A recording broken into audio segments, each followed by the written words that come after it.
What is acceleration? Well, it's just the relationship between the amount of push or pull on an object, the amount of force on that object, compared to the mass of that same object. I already did a video on what acceleration means in more mathematical terms, but this video I want to focus on what it means in physics and how it relates to mass and force. An acceleration is simply a force applied by an agent divided by the mass of the object it was applied on. Since acceleration is just the ratio of force to mass, if you have a big mass and a relatively small force, you're going to get a small acceleration while that force is being applied. Or if you had a relatively bigger force compared to the mass of the object, then you'd have a higher acceleration.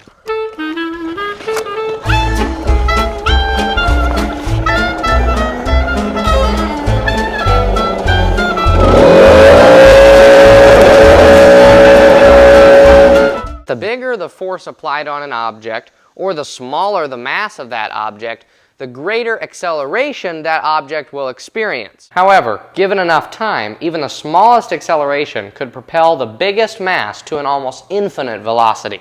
So what if I pushed on something, exerted a force on something, but it didn't change its motion, it didn't move? Did I accelerate it? For example, if I push on this generator, but fail to get it to change its motion, was it experiencing an acceleration from me? Well, yes, because it did have a mass and I was exerting a force on it, but if it's accelerating, then it should be changing its motion actively, and it wasn't. So what was going on? Well, there must have been another acceleration happening that was opposed to me. And in this case, that force, that acceleration that was fighting me, was coming from friction.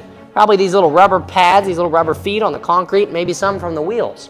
And as soon as I started pushing on it, that friction started pushing back against me. And so the generator experienced a net acceleration of 0, or a net force in this axis of 0. So no change in its motion, it's not going to budge. But if I pushed even harder than friction could possibly resist in this case, then all of a sudden there is a net acceleration in that direction. There's a net force in that direction. I overcame friction. Standing here, I'm not moving downward, even though gravity is accelerating me down. If I try to jump up, it's going to push me right back down.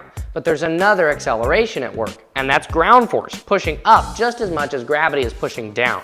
So my net acceleration while standing is 0. There's a certain amount of acceleration going down and a certain amount of acceleration going up, and right now they're equal, so nothing's happening. If an object has a net acceleration, it will continuously speed up in whatever direction the force propelling it is pointing. Anytime that an agent applies a force onto an object, there is an acceleration, but it doesn't necessarily mean that the object will move or change its motion.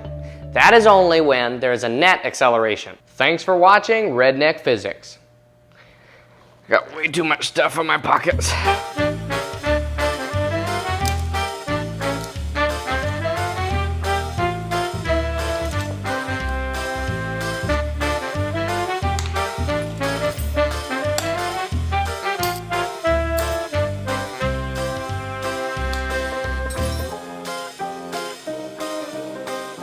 Oh, I should keep that in there.